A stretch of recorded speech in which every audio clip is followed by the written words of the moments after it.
While following the road south out of Goodsprings, we pick up an undiscovered location on our Pip-Boy compass in the rocks to the east. Creeping closer, we find some vicious coyotes.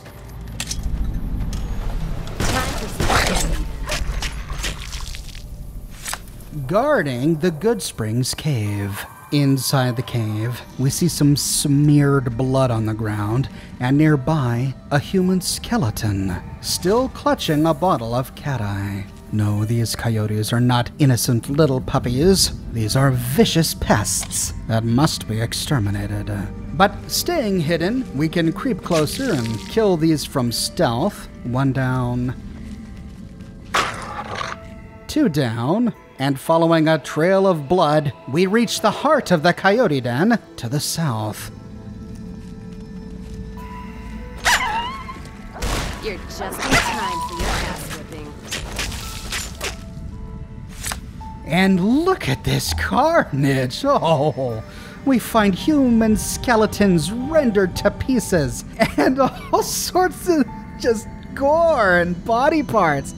Oh, this is so hideous, it's almost comical. Coyotes did this? Really? Oh, and we find a few fully intact corpses before being rendered. 2 wastelanders with weapons, ammo, and goods on their inventories.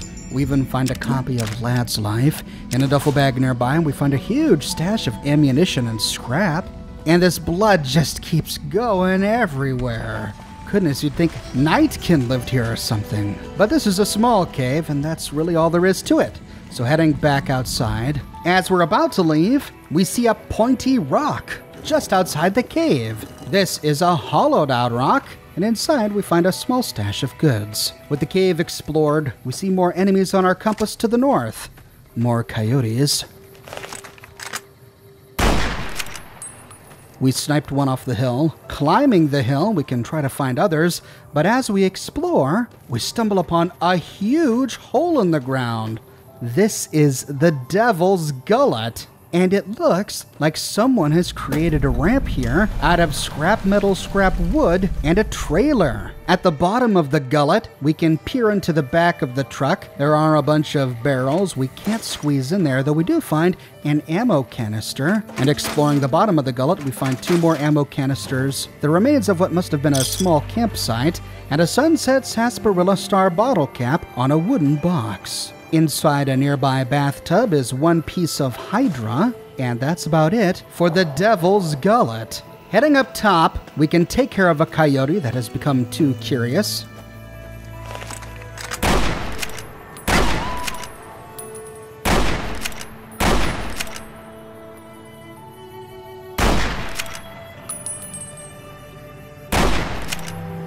And looking off to the east, we see a cross rising from the rocks. As we creep closer, we discover a shack off to the north and a sign directly in front of us. Warning, Deathclaw ahead. Oh, great. Well, we'll steer clear of that valley for now. Before we head to the cross, we can move northwest. Here we find a rough scrap shack. This is an unmarked, abandoned shack, and we find the door on the western side. The inside of the abandoned shack is actually rather cozy. We find a nice big double bed, a Persian rug on the ground, a generator providing electricity, and a reloading bench in the northwest corner. Near to this is an ammo canister. We find some jet on the ground, a workbench covered in foodstuffs and scrap, a first aid kit on the ground, and even a toilet. And next to it, some reading material, a copy of Lad's Life. And interestingly, on the ground next to this barrel fire is a rare item, a doggy treat. Even though it looks like a piece of meat, this is not a consumable item. We can't eat it. It appears in the miscellaneous section of our inventory. There are only 2 in the entire game. 1 here, and 1 in the X-13 research facility from Old World Blues. Even though it says doggy treat, we can't give it to Rex, so it's really just a collector's item for the New Vegas completionist. There's some dirty water on a cabinet next to a TV, and otherwise it is unoccupied. Not a bad little find. No workbench or campfire, sadly, but it has a place to sleep and a reloading bench, and it's close to a fast travel location, so it could be a potential location for a player home. Heading outside, we can finally head towards that cross and pick some Xander root along the way. We discovered that this is the Yangzi Memorial. This is a memorial to the U.S. servicemen and women who died in China during the Yangtze campaign at the Yangtze River. But where's the plaque? Where are all the names? Nearby, we find a hollowed-out rock with a peace symbol on it. Inside, we can find some ammo and scrap. And near to this are 3 graves, 2 of which have crosses. If we have a shovel in our inventory, we can inspect them, but 2 of them are empty. The only one that has anything is the middle grave, which has quite a stash. A .357 Magnum revolver, tons of ammunition, some foodstuffs, and even a laser rifle. Climbing up to the memorial, we can examine this cross. It is in quite a state of disrepair. And we discover that the names memorializing the dead are actually engraved in the sides of the memorial. There are a total of 71 names on this memorial, which seems low for the total number of deaths for a military campaign, though there are a couple of explanations. Perhaps these are the names of only the dead who came from the Mojave area before the war, or perhaps due to the advent of the T-51 suit of power armor, these really were the only ones who died during that campaign. But I just want to point out the care and attention that went into this. Each one of these names, though a little hard to read, is a completely unique name, with a unique rank for that name. The developers had to come up with each of these. I just love this attention to detail. Moving down the eastern side of the memorial, we find a human skeleton next to another Beware of Deathclaws sign, and behind the sign is a duffel bag with quite a stash of ammunition and scrap. We also walk away with a varmint rifle and a copy of Salesman Weekly. From here, we have an excellent view of the valley to the east where we can pick off some rat scorpion.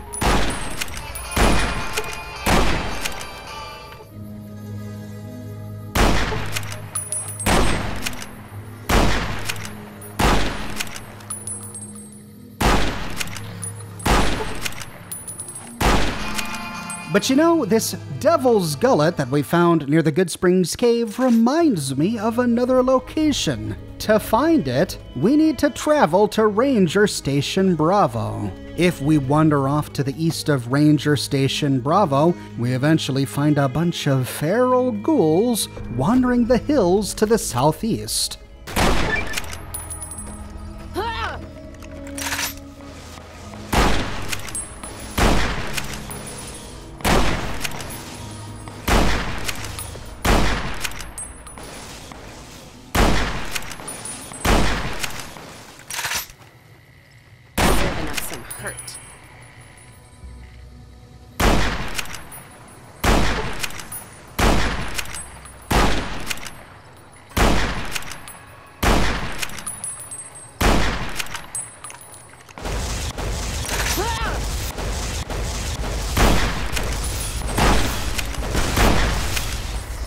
What are ghouls doing way out here?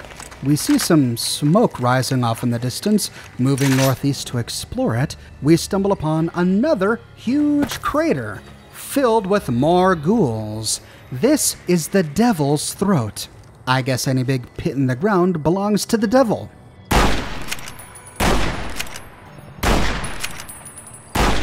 Need this right now. Heading down to the bottom of the Devil's Throat, we can loot the corpses of the creatures we just killed, and we see one of the largest concentrations of radioactive barrels in the Mojave Wasteland. Near to these, we find a ruined truck, and if we creep into the back of it, we find a couple of empty boxes, and at the far end of it, we find the corpse of a prospector. Next to his body is a unique weapon, the CZ-57 Avenger. On his head, we find a party hat. A hat we are very familiar with if we played Fallout 3, but a rare find here in the Mojave. We find 10 ruined ones inside the Repcon test site, but this is the only perfectly intact one in the entire game. On his body, we also find some authority glasses and a reinforced suit of combat armor. The CZ-57 Avenger is a unique minigun, and it's the most powerful minigun in the entire game. Each shot only does 13 damage compared to a minigun's 12 damage, but it has a much faster rate of fire, doing 30 attacks per second compared to a minigun's 20, or a modified minigun's 25. That brings the DPS of this weapon up to 390 compared to 240 for a minigun or 300 of a modified minigun. It also has a much smaller spread. The CZ-57 Avenger has a spread of 0.55, almost half of the minigun's 1, and 0.10 less than the modified minigun's 0.65. But all of these bonuses are put into check by the weapon's ammo capacity. The CZ-57 Avenger can only shoot 120 rounds before you have to reload. That's half of a minigun, which can shoot 240. That, coupled with the faster rate of fire of this weapon, means we only get 4 seconds of sustained fire before we have to reload. On the plus side, however, it only weighs 18 pounds. Compared to the minigun's 25 pounds, and it has an increased durability. The minigun is a beautiful weapon with a red and black paint scheme, and we see its name on the side of the ammunition backpack. We also see the text USA in M2 on the side of the weapon, and it's just overall a beautiful weapon to behold. So we know what attracted the ghouls to this location, likely the huge pile of radioactive barrels at the bottom of the crater.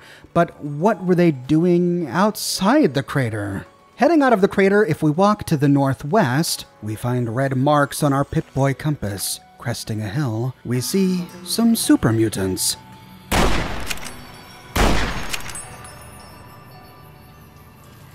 Don't need this right now. Let's paint this.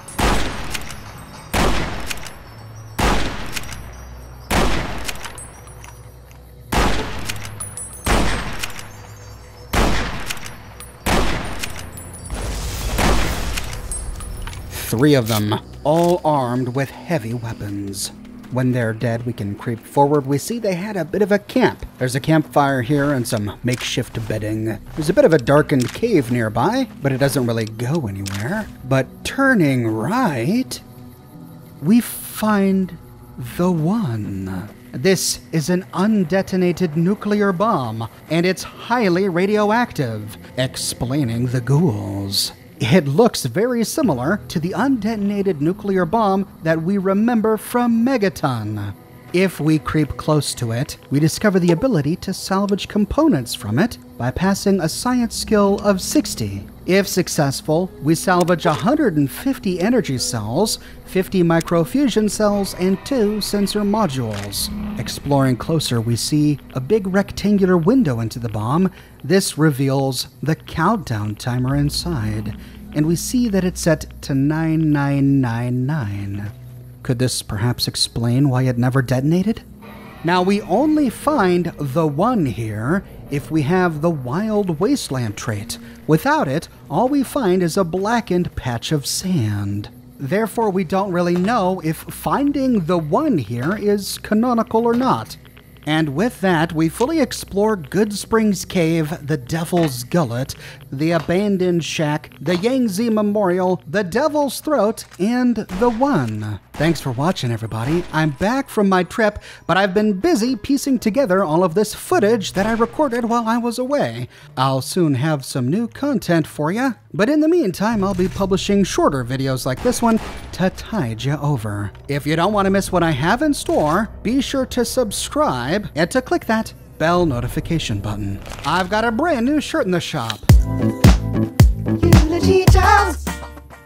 It's Eulogy Jones, flanked by Crimson and Clover. You can find the design on shirts in a variety of men's, women's, and children's sizes, and in a wide array of colors. My designs come on a variety of other products as well, like smartphone cases, pillows, posters, mugs, prints, etc. So if interested, you can find a link to my shop in the description below, or you can click here. If you like what I do and you want to support me in a more personal way, consider becoming one of my patrons on Patreon. But more than anything, I'm just so glad you're here watching this video with me today. Thank you so much for watching, and I'll see you soon with some exciting new content.